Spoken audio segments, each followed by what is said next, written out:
knows how you come across somebody once in a while you shouldn't have messed with? That's me. I am not an African American. You're Oreo cookie, white in the inside and black on the outside. I don't have an afro, I have an Amerifro. Talking that idiotic stuff you talk about, I will slap you. Go ahead, make my day. Black as the ace of spades, but 100% American. Heard around the world by everybody and their mama. The Jesse Lee Peterson Radio Show. Uniting the races with truth instead of dividing them with lies. Good morning. Welcome to the show. Talking about Occupy Wall Street, I have with me Jumaane Williams. He is a Democrat, New York City councilman with District 45. He is the vice president of the Southern Christian Leadership Conference, Brooklyn chapter. And he wrote an article recently for the Huffington Post concerning the Occupy Wall Street folks. Good morning, sir. Welcome to the show. Good morning, Mr. Peterson. Thank you for having me. All right. I appreciate you being here. You recently wrote an article for the Huffington Post concerning Mayor Bloomberg cowardice and Occupy Wall Street last week. What's the problem with what the mayor tried to do in cleaning up the mess around there? Well, I think the mayor and the deputy mayor that I spoke to had some good points about what they were trying to do in ensuring that everybody was safe. But I think the way they went about it was the biggest problem that I have. Unlike Occupy Wall Street, whenever we have had protests that I support, there's been ample notice that was given to prepare the city. I think if you're going into a place at 1 o'clock in the morning, wherever it is, where people are sleeping with Army-style tactics and preventing the press from going in and actually arresting press officers and arresting elected officials at the same time, I think it's a terrible way to carry out anything. So you think that the mayor should have given them more notice? Is that what it is? I think at the very least he should have. Every time the Occupy Wall Street protesters were engaged, they actually worked toward fixing the problem that they were discussed. So you had Community Board 1, who is the most local government in New York City, actually passed a resolution because they were getting the brunt of the complaints, and they took it very seriously. And what they said is they were now happy with the way Occupy Wall Street was moving toward dealing with the community concerns and passed a resolution saying that they should not be removed by force. And these are the local elected officials, some of whom were supportive of Occupy Wall Street and some of whom were actually fed up with Occupy Wall Street. But they both said the same mantra: they should not be removed by force, and that they are now working toward resolving the community issues that were discussed. Most of the businesses around that area are unhappy, and around the country really, unhappy with Occupy Wall Street because they are going into the parks and having sex and using drugs and committing crimes. They're going into businesses and taking products and using bathrooms and leaving them dirty, and they're not buying things when they go into the stores or businesses to use bathrooms. And the folks are ready for them to leave. They're preventing the employees that are on Wall Street from going to work. And so they had gotten a warning that they need to leave, but they're refusing to leave on their own. So you have to do something. So the list that you described sounds like a nefarious list, but it sounds like things that are going on all throughout New York City. And I would love to have my hands on some of the resources that the mayor used to take out the protesters to address some of those same issues that you're describing around the city. A lot of the problems that the businesses around Zuccotti Park were seeing, some of them actually increased sales, but the media doesn't cover that too much. But some of the problems that we were seeing was the police handling of the protesters. So the way that the police were in mass all the time, even though these were peaceful protesters, the way that the barricades were set up prevented free flow of movement back and forth. Those were some of the things that were causing the businesses to see the problems that they were seeing.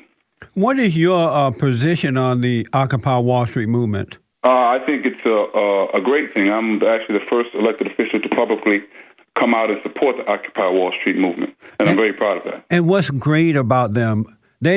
Most of them don't even know why they're there. What's great about the so-called movement? Well, I think that's not true. I think the movement has been calling upon everyone to witness the economic disparity and the economic injustice that's been going on, particularly in this country, but all over the world, but particularly in this country. And that message has been the same from the beginning. You call them a peaceful movement, but all evidence shows that they are not peaceful at all. They're committing crimes. There's rape going on. And in Oakland, California, someone was, shot and killed. There's nothing that indicates that these people are peaceful in what they're doing. Where do you see the peace? Well, I disagree wholeheartedly. I think the whole movement has been peaceful. And I don't live in Oakland, so I can't speak to the specifics of what happened in Oakland. I know in New York City has been extremely peaceful, and even those that disagree with the movement haven't talked about violence that's occurred there. There was a rape that occurred there, and what the media hasn't reported as well is that it was actually the protesters who brought the alleged rapist to the police officers. So they did that themselves. As I mentioned, crime is occurring right now in New York City. More levels of crime that was occurring in Zuccotti Park. And for some reason, the alleged crime that was happening there is more important than the crime that's happening now in New York City. So my question is, where is the money that was used to squash Zuccotti Park, or at least squash the portion that dealt with the physical occupation? Anytime there's a movement that is primarily and predominantly about poor people, working class people, trying to get some of the benefits that the so-called 1% have, the force that's used against them is tremendous. This is all around the world. Anytime there are people saying we are not getting what we deserve as human beings, the force is tremendous against them. So it's not a surprise that a billionaire mayor will use such tremendous force against some protesters. You keep calling them working class, but there's no proof that these people want to work. As a matter of fact, some of them have said that they would not work for a minimum wage job. And also, these people are attacking workers as they're trying to go to work. What do they think they are going to get by doing this? Attacking the workers, preventing people from providing for their families. They are making enemies rather than making friends. Well, the first statement you said is not fact at all. That was just conjecture.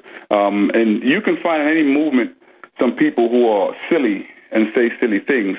So I believe the Tea Party had people who said things that were very racist. But no, that's true. Not true at all. I've heard things being said, but what I was saying is... No, but you didn't hear that from the Tea Party movement at all. Wait a second. What I was going to say is I heard that said at the Tea Party rallies, however you want to call it. What I'm saying is what was asked... But it's not true that you heard racist comments at the Tea Party movement. You didn't hear that. What I'm saying is what we were asked to say is not take that statement we heard and say that that's the whole movement. So you can go to any place and hear crazy people say silly things and try to pretend that's the whole movement. So people who said things like this are not part of the movement. There was a lot of things that happened in New York City, but you can't say that is representative of the entire New York City. So if people do crazy things, it's not the movement, it's crazy people. New York City is full of people who have mental illnesses, things of that nature, and will say and do crazy things. The vast majority of the movement, more than 99%, never attacked any working people. You must be looking at a different Occupy Wall Street than the rest of the world looking at. But let me ask, I blame... I wasn't just looking at it. I've been in it. I've been representing it, so I'm speaking from direct experience.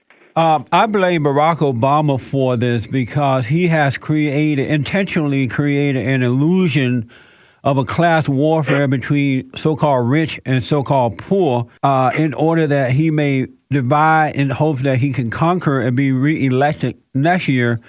And so I blame him for what is happening around the country with these folks because most of the folks are so dumb, they don't know why they're there.